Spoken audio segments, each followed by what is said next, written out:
Хуульч шууха татварын үүслийн түүхэн таймыг танилцуулж байна. Танилцуулгыг Танан, Солонго, Золжиргал, Гэрэлтод нар бэлдэв. Танилцуулгыг олон улсын татварын түүхэн хөгжил ба Монгол нутаг дахь татварын уламжлал гэж хоёр дэд хэсэгт хуваан хийлээ. Татварын тогтцоо нь төрийн үүсэл хөгжилтэй салшгүй холбоотойгоор бүрэлдэн тогтсон бөгөөд хүн төрөлхтний соёл иргэншлийн бүхий л үе шатанд бол мөрөө тодорхой үлдээжээ. Эрт үед татвар нь зөвхөн эдийн засгийн хэрэгцээг хангах хэрэгсэл бус, харин төрийн хамгаалалт, зам харилцаа, дотоод журам, шашны ёслол зэрэг нийгмийн үндсэн хэрэгцээг санхүүжүүлэх чухал механизм байв. Хаммурабигийн хуулийн цуглуулга нь Месопотамийн эртний Вавилон улсад манай эртний өмнөх ойролцоогоор 1754 оноос хэрэгжиж байсан хамгийн эртний хууль зүйн тогтолцооны нэг бөгөөд татварын зохицуулалтыг тусгасан анхны бичмэл баримтын нэг гэж тооцогддог. Энэхүү хуульд татварын хэмжээ, төлбөрийн хугацаа, хариуцлагын талаар тодорхой заалтууд орсон бөгөөд татварыг заасан хугацаанд тогтоосон хувь хэмжээгээр төлөхгүй бол хариуцлага хүлээлгэх нөхцөлийг тусгажээ. Үүнийг татварын эрх зүйн зохицуулалтын анхны хэлбэрийн нэг гэж үздэг. Тухайн үеийн нийгмийн зохион байгуулалт, төрийн эрх мэдлийн хэрэгжилт, эдийн засгийн харилцаанд татвар чухал үүрэг гүйцэтгэдэг байсан бөгөөд Хаммурабигийн хуулийн цуглуулга нь татварын тогтолцооны үүсэл, хөгжлийг судлахад чухал ач холбогдолтой билээ. Анхны хаант улсын үед төр улс орон даяар татварын системийг бий болгож, хөдөө аж ахуйн үйлдвэрлэлийг өөрийн хэрэгцээнд ашиглах зорилготой байв. Энэ систем нь бичиг үсгийн хэрэглээнд тулгуурлаж, улс орны баялагийг бүртгэх, татвар ногдуулахад чухал үүрэг гүйцэтгэжээ. Нармерийн үеийн Варан савнуудад бичигдсэн хамгийн эртний бэхэн бичээснүүд нь Өмнөд Богоморд Египтээс хураан авсан орлогыг тэмдэглэсэн байдаг. Энэ нь татварын зорилгоор улсыг хоёр хуваан зохион байгуулсныг харуулдаг.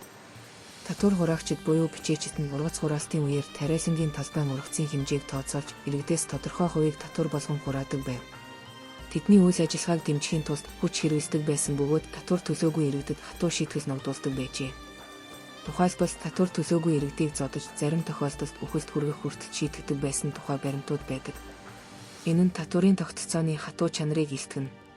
Эртний Египтийн татварын системд зөвхөн эдийн засгийн хэрэгцээг хангахаас гадна төрийн эрх мэдлийг тогтвортой байлгах, нийгмийн зохион байгуулалтыг хангах чухал үүрэг гүйцэтгэж байжээ. Татварын орлогоор төрийн үйл ажиллагааг санхүүжүүлж, нөөц хуримтлуулж, ирээдүйн гамшигт нөхцөлд бэлтгэл хангадаг байсан нь тухайн үеийн төрийн зохион байгуулалтын онцлогийг харуулдаг. Европын улс гүрнүүд дайны бэлтгэл хангах, дайн хийх явцад хэрэгцээтэй нөөцийг төвлөрүүлэх зорилгоор татварын тогтолцоог хөгжүүлсэн. Төрийн дайн хийх замаар бүрэлдэж, дайн нь төрийн тогтолцоог хөгжүүлэх гол шалтгаан болдог нь татварын тогтолцооны үүсэл хөгжлийг тайлбарлах чухал онол юм. Дайны зардлыг санхүүжүүлэхийн тулд улс гүрнүүд татварын тогтолцоог бий болгож, улмаар төвлөрсөн төрийн бүтэц, бюрократ системийг хөгжүүлсэн байна. Төрийн үндсэн үйл ажиллагаа нь дайн хийх, төрийг бий болгох, иргэдтэй хамгаалалт үзүүлэх, нөөц татан төвлөрүүлэх гэсэн дөрвөн чиглэлд төвлөрдөг. Эдгээр үйл ажиллагаа нь харилцан уялдаа холбоотой бөгөөд татварын тогтолцоо нь эдгээрийг хэрэгжүүлэхэд шаардлагатай нөөцийг хангах үндсэн хэрэгсэл болдог. Татварын тогтолцоо нь зөвхөн эдийн засгийн хэрэгцээг хангах төдийгүй, төрийн эрх мэдлийг тогтвортой байлгах, нийгмийн зохион байгуулалтыг хангах чухал үүрэг гүйцэтгэж ирсэн байна. Эртний Ромын эзэнт гүрэнд татварын тогтолцоо нь төрийн төсвийн гол үндэс суурь болж байв. Татварыг төрөлжүүлэн ногдуулах систем бүрэлдэж, хувь хүн, газар, бонд, боол, худалдаа зэрэг бүхий л эдийн засгийн харилцаанд татвар ногдуулж байсан нь түүхэн баримтаар нотлогддог. Тусгай эрх бүхий гэрээт этгээд татвар хураах үүрэгтэй байжээ. Гэрээний үндсэн дээр ажилуулдаг байсан нь төр ба хувийн хвшлийн хоорондын хамгийн эртний институтын гэрээт татварын тогтолцооны нэг жишээ юм. Энэ тогтолцоо нь Ромын захиргааны байгуулалт, эдийн засгийн зохион байгуулалт өндөр түвшинд хөгжсөнийг илтгэнэ. Гэсэн ч тухайн нийгмийн бүтэц, иргэний зэрэг зиндаан татварын ачаалалд шууд нөлөөлж байв. Язгууртнууд болон газар эзэмшигч дээд давхаргынхан татварын хөнгөлөлт эдэлж, зарим тохиолдолд татварын журмыг өөрсдөө тогтоох хэмжээний эрх мэдэлтэй байжээ. Энэ нь төрийн бүтцэд нийгмийн анги давхаргын нөлөө, эрх мэдлийн төвлөрөл, хэрэг үнзий байсныг харуулдаг.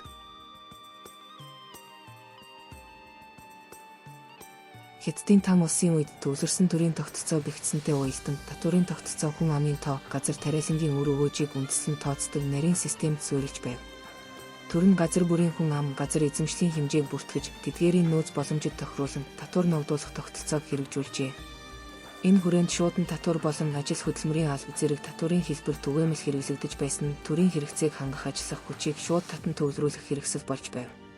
Эдгээр татвар нь мөнгөөр бус хөдөлмөрөөр буюу биеэр гүйцэтгэгддэг байснараа хожимын үед нэршсэн биеэр төлөх татварын уламжлалыг илтгэж байна. Жишээлбэл тариачдыг зам барих, хүрээ хотоос бараа зөөх, цэргийн хангас тээвэрлэх зэрэг төрийн үйлчлэгэнд татан оролцуулж, оронд нь эдийн засгийн хөнгөлөлт үзүүлдэг байв. Ийхүү тан гүрний татварын тогтолцоо нь төрийн хүчний шууд эсрэг байхаас гадна хүн ам зүүн болон эдийн засгийн бодит мэдээлэлд тулгуурсан төвлөрсөн захиргааны дэвшилтэд бүтэц байсныг харуулдаг. Монголын нутаг дэвсгэрт татвартай дүүцгүйц ойлголт эрт дээр үеэс оршиж ирсэн. Энэ нь зөвхөн эдийн засгийн хэрэгцээнээс үүдэлтэй бус төрийн үндсэн үйл ажиллагааны нэг хэлбэр, иргэн төрийн харилцааны үндэс болж байжээ. Монголын их хаадын үед аль говчур зэрэг уламжлалт татварын хэлбэр нь төрийн орлогын гол их үүсвэр байж, улс төр цэргийн тогтолцоог санхүүжүүлэх үндсэн хэрэгсэл болж байв. Эдгээр албыг төвлөрүүлэх, хяналт тавих зохион байгуулалт нь төрийн захиргааны суурь үүргийн нэг гэж тооцогдож байснараа татвар гэх ойлголтын эртний илрэл төрийн нийгмэл бодлогын хэрэгжилт байжээ. Хамгийн анхдагч эрх зүйн их сурвалж болох их засаг хуульд төрийн хэрэгцээнд зориулсан хүн хүч, эд хөрөнгө, зэвсэг болон бусад нөөцийг хэрхэн ямар хугацаанд хэн нийлүүлэх талаар тодорхой заалтууд тусгагдсан байдаг. Энэ цаг үеийн татварын зохицуулалт зөвхөн эдийн засгийн хэрэгцээ бус цэргийн дайчилгаа, нийгмийн зохион байгуулалттай нягт уялдаж байсныг нотолдог. Чингис хааны үеийн Монголын төрийн орлогын тогтолцоонд нүүдлийн мал аж ахуйд суурилсан эдийн засгийн бүтцтэй нягт уялдаж байв. Байгалийн баялаг дээр үндэслэсэн нийгэмд татвар нь мөнгөн бус харин мал сүрэг, арьс шир, зэр зэвсэг, хүнс болон хөдөлмөрийн хүчээр биелэгддэг байсан нь нүүдэлчдийн аж ахуйн хэлбэрт нийцсэн зохицуулалт байлаа. Нийгмийн баялаг болох мал эд хөрөнгө нь Овог аймгийн язгууртнуудын мэдэлд төвлөрсөн бөгөөд тэдгээрээс татвар алб татах замаар төрийн хэрэгцээг хангаж байжээ. Монголын нийгмийн зохион байгуулалт овгийн нэгдэл язгууртны давмгайлалт тулгуурлаж, улмаар төвлөрсөн төрийн бүтц рүү шилжиж байсан энэ үе шатнд албан говчурын харьцаанд зөвхөн эдийн засгийн үүрэг бус, язгууртан болон харьяат иргэдийн хоорондын захирагдах, өргөл хөндлөх ёс суртахууны илэрхийлэл болж байв. Ийхүү татвар нь тухайн үеийн нийгмийн шаталсан бүтэц төвлөрсөн төрийн эрх мэдлийг хангах, тогтвортой байлгах чухал механизм болж хөгжсөн байна. Юан гүрний үед Монголын төрийн захиргаа хятад, төвөд, зүүн гар, хар хорин зэрэг бүс нутгийг багтаасан өргөн уудам газар нутагт төвлөрсөн татварын тогтолцоог бий болгож, суурин иргэншлийн онцлогийг тусгасан төвлөрсөн эдийн засгийн бүтцтэй болжээ. Зах зээл, худалдааны гол зангилаа газруудад галийн албан байгуулж, бараа бүтээгдэхүүн, малын арилжаа, газар эзэмшилт ногдуулах олон төрлийн татвар тогтоон хурааж байсан нь зах зээлийн харилцааг зохицуулах бодлогын эхлэл байв. Албан татвар хураах үйл ажиллагаа нь тухайн үеийн төрийн институтийн зохион байгуулалтын дэвшлийг харуулж байлаа. Албан тушаалтнууд тусгай тамга бүхий зөвшөөрөлтөөр татвар хураах эрхийг эдэлж, хураалтын тоо хэмжээг нарийн бүртгэж, тайлагнах үүрэг хүлээдэг байв. Энэ нь зөвхөн татварын төдийгүй төрийн мэдээлэл бүртгэлийн нэгдсэн тогтолцоо бүрэлдэж эхэлсний илрэл юм. Юан төрийн энэ төрлийн бүртгэл дэг журмыг хэрэгжүүлсэн нь төрийн хяналт, нэгдмэл бодлогыг баттгсан томоохон институтын шинжилэлт тооцогддог. Манжчин улсын иргэшээлт байсан 17-аас 20-р зууны Монгол нутагт татварын уламжлалт хэлбэрүүд хадгалагдаж, өөрчлөгдөн хөгжиж байв. Монголчууд манжийн төр дөрвөл говчур, тайжин татвар гэх мэт албан ёсны болон ёс уламжлалын шинжтэй албан хураамж төлдөг байжээ. Эдгээрийг ихэвчлэн мал сүрэг, арьс шир, ноос ноолуур зэрэг байгалийн хэлбэрээр төвлөрүүлдэг байсан нь тухайн үеийн бэлэн мөнгөөр бус бараа таваараар төлөх эдийн засгийн тогтолцоотой уялдана. Татвар хураалт нь орон нутгийн захиргааны шугамар, хошуу ноёд, тайж нарын оролцоотойгоор хэрэгждэг бөгөөд энэ нь төвөөс зах хүртэлх захиргааны шатлалаар дамжуулан татвар цуглуулах тогтолцоог бүрдүүлж байв. Манжийн төр Монголыг буддын шашин язгууртны давхаргыг ашиглан дотоод захирах системээр удирдах байсан нь татварын бүтэц цуглуулалтын хэв маягт тодорхой тусгалаа болжээ. Энэ систем нь Монголын ноёдод харьяат иргэдээс татвар албан ногдуулах эрхийг тодорхой хэмжээгээр олгож, оронд нь манжийн төрд тогтсон хэмжээний хураамжийг хүргүүлэх үүрэг хүлээлгэж байв. Ийхүү захиргааны түвшинд төвлөрсөн биш, дам зуурчлалтай татварын хэлбэр нь тухайн үеийн төрийн удирдлагын арга барил, нийгмийн зохион байгуулалттай нягт уялдсан байжээ.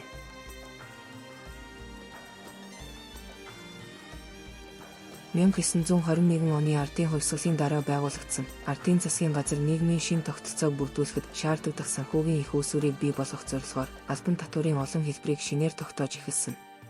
1920-ад оны ихээр эд хөрөнгө, мал сүрэгт ногдуулах алба, мөнгө хураамж, хүнд суртлын төлбөр зэрэг олон төрлийн төлбөрийг нэгтгэн улмаар төрийн орлого хэмээн нэрлэх болсон. Энэхүү орлогыг хураах ажлыг орон нутгийн засаг захиргаа болон сангийн яамны харьяа байгууллагууд хариуцаж байв.